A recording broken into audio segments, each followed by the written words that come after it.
Hello, friends. I am Suresh, and just look at this.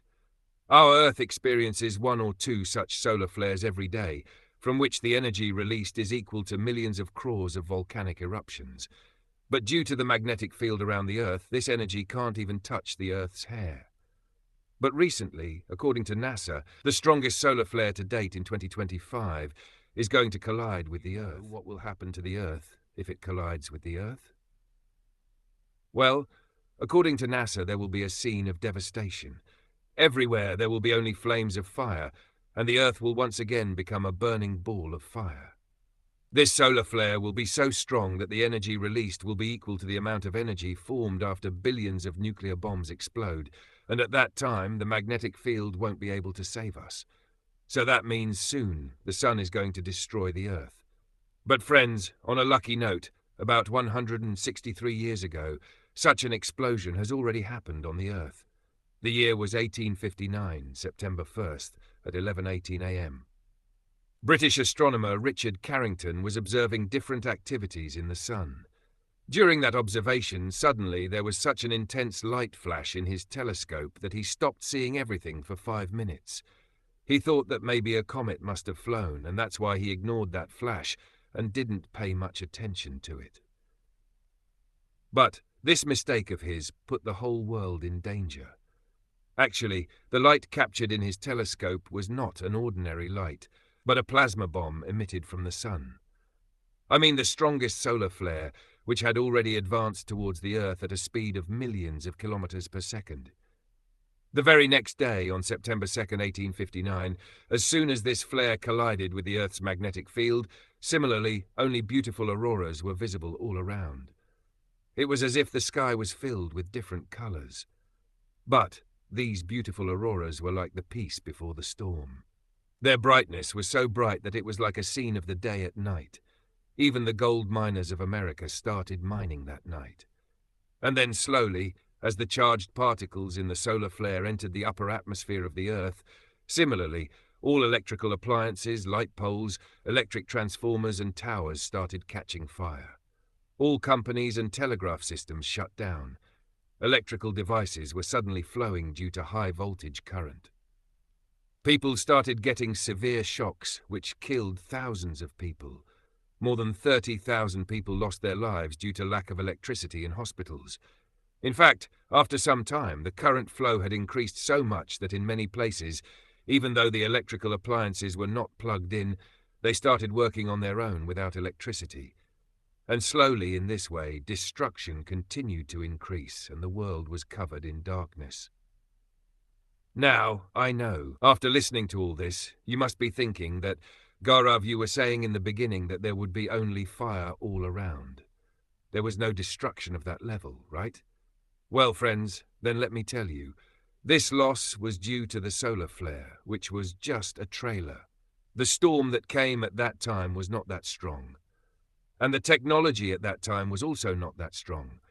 In fact, in the 1800s, electricity was just invented. But if I talk about the present, 87% of the world runs on electricity. Everything from small gadgets to big machines, everything runs on electricity. And on top of this, as I told you earlier, according to NASA's calculations, the coming solar flare storm is going to be 100 times bigger than 1859. If this is calculated in terms of energy, then it will have 1,000 times greater impact, meaning it's a grave concern. The technologies we are living on, those technologies can potentially be the cause of our death. For the study of solar flares and radiation coming from the sun, Advanced Composition Explorer has launched an AC satellite. But as soon as that satellite detects the solar flare and delivers that information to us, we will have only 30 minutes to save the Earth. And in such a short time, it will be next to impossible to save the entire Earth from this devastation. The reason is its speed.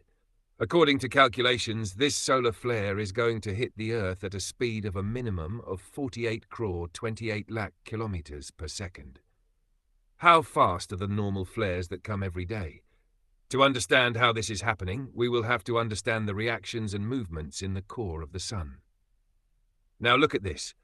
This is the core of the sun, in which nuclear fusion reactions are continuously taking place. And because of this, Charged particles also move continuously. Now you tell me, what does the flow of charged particles mean? Yes, electric current, and presence of electric current is equal to magnetic field. Simple physics. So for some time in the beginning, the magnetic field line of the Sun also travels north to south. But because of the intense gravity of the Sun, these magnetic lines automatically tangle and stretch and create a knot. Now these knots trap matter inside themselves and create black patches, which we call in scientific terms sunspots, which look something like this. We can also capture them with a basic telescope. Normally what happens is that trapped matter converts into plasma clouds after cooling down and condensing, and the plasma falls on the surface of the Sun in the form of rain. But sometimes, due to some disturbances, some part of the plasma separates from the magnetic field of the Sun, and at that time, the sunspot, like a bullet fired from a gun, fires the magnetized plasma cloud into the solar system at the speed of light. And this happens only when the magnetic field of the Sun reorganizes itself every 11 years and changes its polarity. That means every 11 years, these solar flares are thrown into the solar system. But because the Earth is the only such habitable planet in the solar system, and that's why we see more of its impact. Last time these flares collided in 2014, and now, after 11 years, these flares are going to collide again in 2025.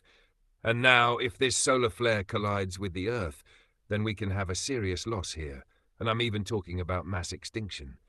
Because as soon as this flare moves towards the Earth, it will first face the magnetic field of the Earth.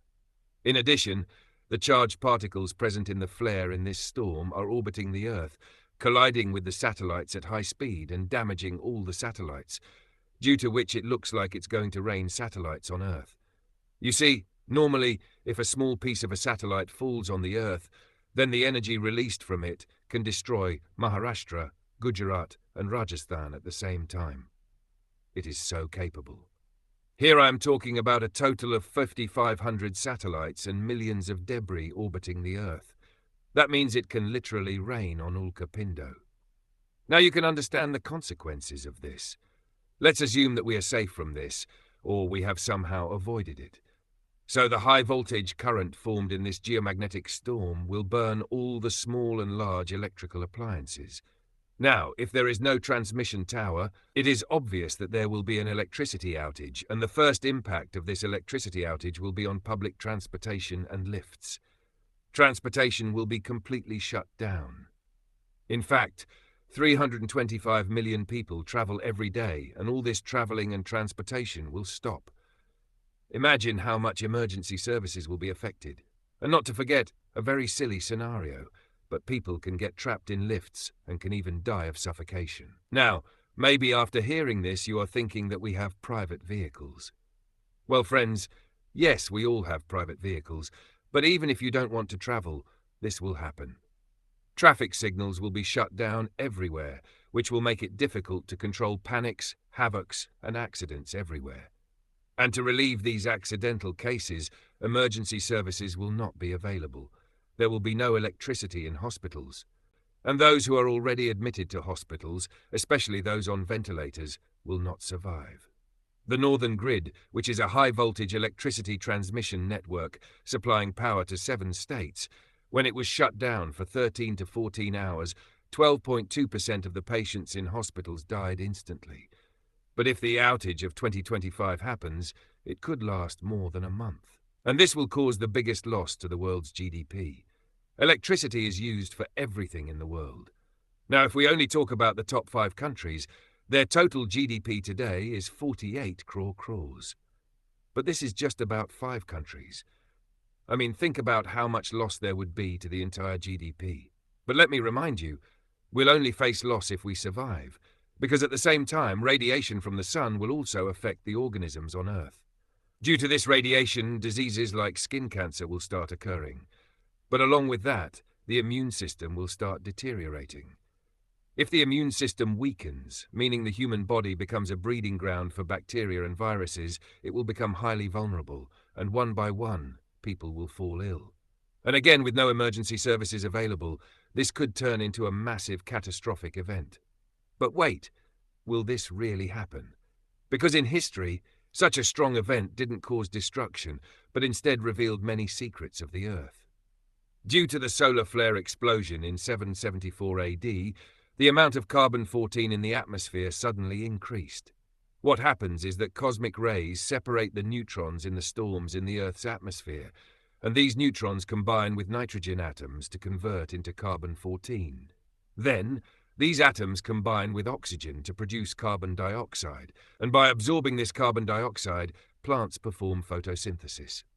Scientists even say that if the amount of carbon-14 didn't increase, then plants, microorganisms living on them, humans, animals, and sea creatures would never have evolved. So, we can also say that solar flares have helped in the evolution of Earth. So, friends, we've clearly established here that it's both a boon and a bane. So today, no matter how much you want to hate it, the truth is we are still alive because of it. What are your thoughts on this? Do you think scientists will invent a way to protect us from this solar flare, or will it cause massive destruction? Write your opinion in the comments below, and if you learned something new from this video, do drop a like. As always, stay curious, keep learning. Thank you, like and subscribe.